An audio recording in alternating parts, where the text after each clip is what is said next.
Lucien Carole Proulx. Lucien Carole Proulx. C'est original comme prénom, ça. On ne choisit pas notre prénom. Hein? C'est ça.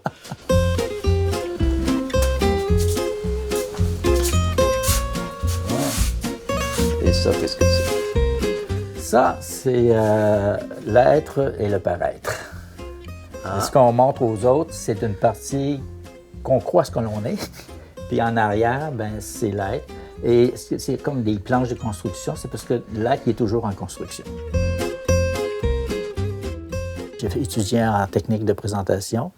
J'ai été étalagiste au moins 12 ans pour divers magasins dans la région de Québec et même jusqu'à Sept-Îles et dans la Beauce et tout ça. Je me promenais, j'étais itinérant. Je faisais des vitrines des magasins qui étaient plus éloignés. Mais ça, c'est pas de la sculpture quand même. Mais c'est Aussi que c'est de la sculpture. Ah. Aussi que c'est de la sculpture. Il faut que vous créez des décors, vous montez des vêtements sur fil, vous leur donnez des formes, des positions, comme s'il y avait quelqu'un qui avait à l'intérieur du vêtement. C'était mon style à moi, ça. Il y avait comme des personnages dans les vêtements. C'est ça. Alors, je faisais de la sculpture, ça fait des années.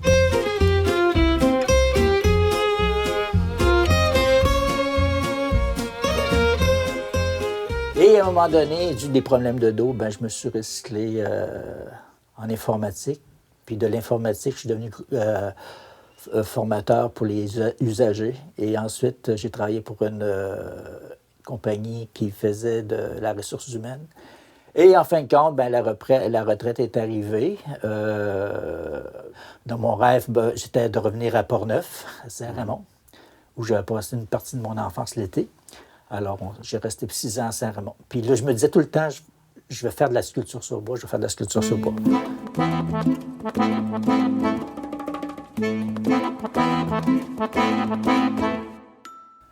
Puis en fin de compte, j'ai été faire un voyage en Provence. Et là, il y avait des sculptures partout dans le village. J'ai vu l'atelier de ces personnes-là qui faisaient ça.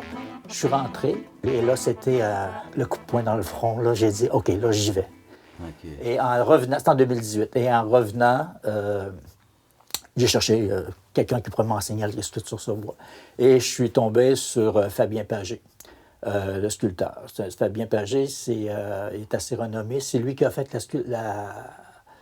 la sculpture de René Lévesque et du général de Gaulle. Mais c'est un expert en patrimoine religieux. Il m'a enseigné pendant plusieurs années. Il m'enseigne encore parce que c'est encore mon mentor. Puis c'est mon ami maintenant. Alors, je travaille souvent avec lui. C'est mon pusher de bois, souvent.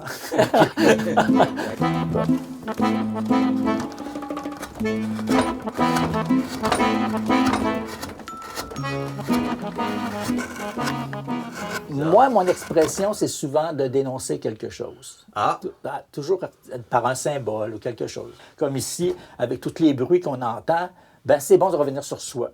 Alors, c'est ça, une sculpture qui va parler de ça, c'est ce que je suis en train de faire en ce moment. Qui va parler du retour vers soi. Oui, d'arrêter d'écouter toujours le bruit ambiant, puis de revenir à soi de temps en temps. Parce qu'en dedans de nous, on a toujours une sagesse qu'on n'écoute pas. Alors, il va y avoir des formes, il va y avoir des choses pour rappeler ces choses-là. OK, vous allez ajouter des choses. Oui, je vais ajouter des choses. Moi, Puis ça va être peut-être quelque chose en métal, ça va être peut-être quelque chose, je vais voir. Là, c'est la base que je suis en train de le faire.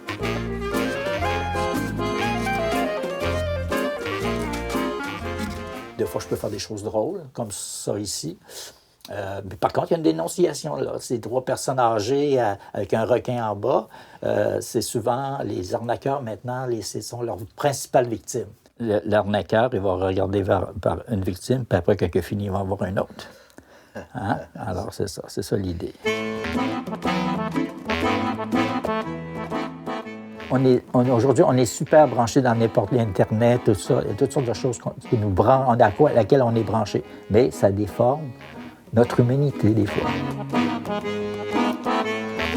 Pendant que vous étiez, justement, vous travailliez en relations humaines, oui. Vous aviez toujours en tête de faire de l'art ou vous aviez complètement oublié ça puis vous vous consacriez seulement aux relations humaines? La source que je sculptais, c'était des êtres humains. Dans ma tête, oui. Okay. Moi, je leur faisais voir leur richesse, je leur faisais voir leur valeur, je leur faisais voir le bagage d'expérience et des compétences qu'ils avaient. Puis je voyais devant mes yeux les gens se transformer puis revoir un autre regard sur eux-mêmes, qu'ils étaient beaucoup plus loin et beaucoup plus riches qu'ils le croyaient. Ça, pour moi, c'était de l'art. Ça, c'est les choses qui nous arrivent dans la vie. Mais la résilience, c'est malgré ça, on en regarde vers l'avenir, puis on refuse de rester prisonnier de ça, et on avance. Et c'est ça pourquoi que les 2 fils qui sont cassés ici. C'est ça. Comme vous voyez, il y a du métal, il y a du bois. Est-ce que vous pensez que l'art, ça doit avoir une mission sociale? Absolument. Laquelle? De se faire confiance, aussi, l'art, c'est aussi de accepter notre intégrité, de ne pas se laisser disperser. Puis l'art nous amène toujours à quand je regarde une œuvre, je me pose toujours, qu'est-ce que moi je vois? Qu'est-ce que ça me fait à moi? Pas ce que les autres disent. Qu'est-ce que ça fait à moi? Et pourquoi ça me fait sentir ça? Et qu'est-ce que j'apprécie, là? Il y a des affaires que je n'apprécie pas, là, c'est correct. Mais il y a des affaires que quand j'apprécie, c'est pourquoi ça me fait ça? Puis ça nous ramène à nous, ça nous ramène à la richesse qui nous habite. Ça, c'est écosystème. On consomme, mais ça a des effets sur l'écosystème. L'écosystème a l'effet sur l'écosystème. Et les premières personnes qui en souffrent, ce sont les peuples en développement. Et la nature nous dit, je vais continuer sans vous autres. La vie sort de l'eau, hein? Alors, c'est pour ça que j'ai fait sortir de l'eau. Qu'est-ce qu'il y a par de ça? Il y a la pollution. La pollution, les effets sur les ours polaires. Qu'est-ce qui a fait que vous ayez le coup de foudre comme ça d'un coup pour la sculpture sur bois? La résistance. C'est une matière résistante. Il faut se battre avec. Il faut la forcer à avoir une autre apparence. Alors, c'est ce que j'aime. C'est le défi que ça. Puis c'est pas évident, puis c'est pas facile, puis t'as peur de te tromper. Puis il faut que ça t'amène à un travail sur toi-même, c'est-à-dire, ose te tromper. Ose aller plus loin. Pas grave. Si c'est pas beau, tu le prends, tu le mets dans le feu, c'est pas grave. Mais ose, parce que c'est le seul moyen d'avancer puis d'apprendre, c'est d'oser.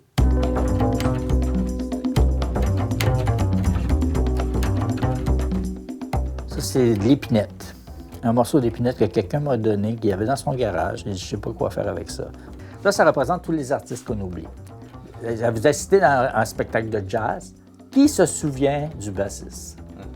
Qui se souvient du batteur? On se souvient du chanteur de jazz, du trompettiste, mais il y a des artistes qui sont là. Ils font un très bon travail, mais qu'on oublie.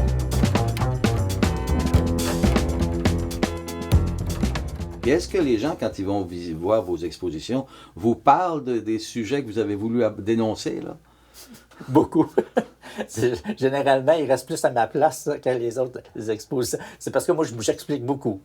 Qu'est-ce que ça veut dire? Alors, c'est drôle, je ne le voyais pas comme ça, mais là, quand tu me l'expliques, oui, ça a du sens.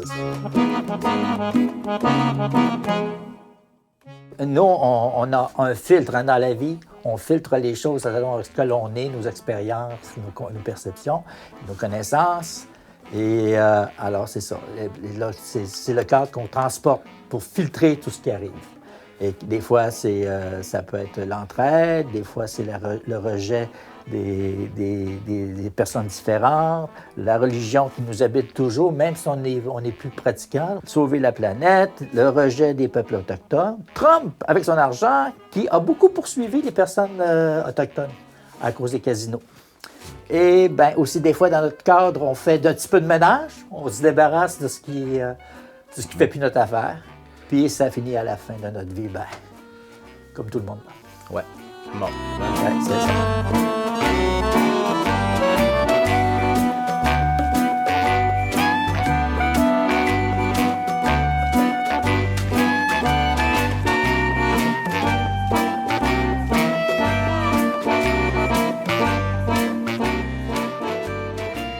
Est-ce que vous pensez qu'il peut exister de l'art pour l'art? Bien sûr. Mais quand c'est juste l'art pour l'art, il manque d'âme. Je trouve des choses extraordinaires. C'est vraiment belle. C'est ingénieux. C'est des choses, des mélanges de couleurs, des thèmes qui sortent. Mais qu'est-ce qu'il veut dire? Qu'est-ce qu'il y a là-dedans? C'est juste la beauté pour la beauté? Oui, c'est beau. So.